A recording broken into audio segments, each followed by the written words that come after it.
ঘরে মিষ্টি আলু ছিল, তাই ভাবলাম সন্ধেবেলাতে মিষ্টি আলু দিয়ে কিছু একটা বানিয়ে ফেলি। আর ঈদের খাবারে না রোজ দিনে আমি মিষ্টি আলুটা মোটামুটি রাখার চেষ্টা করি। তাই মিষ্টি আলুটাকে প্রথমে একটু বয়েল করে নিলাম, বেশিক্ষণ তো আর লাগে না।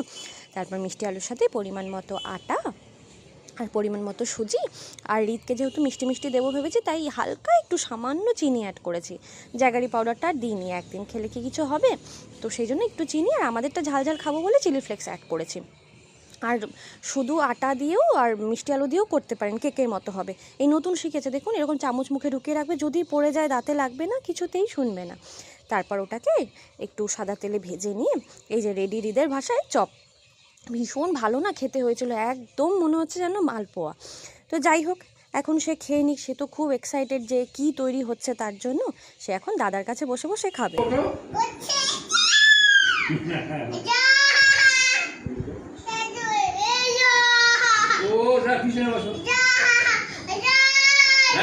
ঠিক আছে ঠান্ডা হোক, গম গম গম।